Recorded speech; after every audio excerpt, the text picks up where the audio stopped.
തേങ്ങ ചുരുണ്ടുന്നവർക്ക് പേടിയാണ് ചിരവനാക്ക്. കൂത്താട്ടുകുളത്തെ തന്റെ സ്റ്റാർട്ടപ്പ് സംരംഭത്തിൽ പ്രവാസിയായ രാജേഷ് രൂപകൽപ്പന ചെയ്ത യന്ത്രച്ചിരവയുടെ നാക്കിൽ തൊട്ടാലും കൈമുറിയില്ല. ചിരട്ടയിൽ നിന്ന് വേർപെട്ടുണങ്ങിയ തേങ്ങയും നൈസ് ഡേ എന്ന പേരിട്ടിരിക്കുന്ന ഈ ചിരവയിൽ ചുരണ്ടാനാകുമെന്ന് രാജേഷ് പറയുന്നു. തേങ്ങാമുറിയുടെ ഉള്ളിൽ ചേർന്നിരിക്കുന്ന വിധത്തിലുള്ള ഡൂം സ്ക്രോപ്പർ പോലെ തിരിയുമ്പോൾ തേങ്ങ ചുരണ്ടി വീഴാനുള്ള ദ്വാരങ്ങളിലൂടെയാണ് പരമ്പരാഗത ചിരവയെ പരിഷ്കരിച്ചിരിക്കുന്നതെന്ന് രാജേഷ് പറയുന്നു. ഇങ്ങനെയുള്ള ഡിസൈനാണ് ഏറ്റവും ചിരവയ്ക്ക് ഏറ്റവും അനുയോജ്യമായിട്ടുള്ള എന്ന് മനസ്സിലാക്കിക്കൊണ്ടാണ് ഇങ്ങനെ ഒരു ചിരവ ഡിസൈൻ ചെയ്യുകയും അതിനുള്ള പേറ്റന്റ് അപേക്ഷിക്കുകയും ചെയ്തത്. തെർമൽ പ്രൊട്ടക്ഷന്, ഷോക്ക് അടിക്കാതിരിക്കാനുള്ള സംവിധാനം. ഇത് 230 വാട്ടിലെ വർക്ക് ചെയ്യണമെങ്കിലും കയ്യിലേക്ക് വരുന്നത് വെറും 7 വോൾട്ട് മാത്രമേ ഉള്ളൂ. അത് കാരണം അതിൽ ഷോക്കോ മറ്റുള്ള കാര്യങ്ങളൊന്നും ഉണ്ടാകത്തില്ല. പിന്നെ ഡബിൾ ഇൻസുലേറ്റഡ് ആണ്.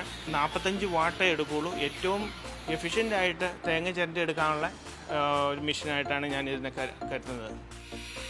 മുട്ട പതയ്ക്കാനുള്ള എഗ് ബീറ്റർ, തൈര് കടയാൻ കടക്കോൽ, ചെറിയ കത്തികൾ മൂർച്ചവെപ്പിക്കാൻ ഗ്രൈൻഡർ എന്നിവയും ചിരവയുടെ ഭാഗമായുണ്ട്. മാഗ്നറ്റിക് ഹോൾഡിംഗ് ആയതിനാൽ ഇവ മാറ്റി മാറ്റി പിടിപ്പിക്കുകയാണ് ചെയ്യുന്നത്. മെക്കാനിക്കൽ എഞ്ചിനീയറിംഗ് ബിരുദാനന്തര ബിരുദധാരിയാണ് യന്ത്രച്ചിരവയുടെ ഡിസൈനറായ രാജേഷ്. 3500 രൂപയാണ് ഈ യന്ത്രച്ചിരവയുടെ വില.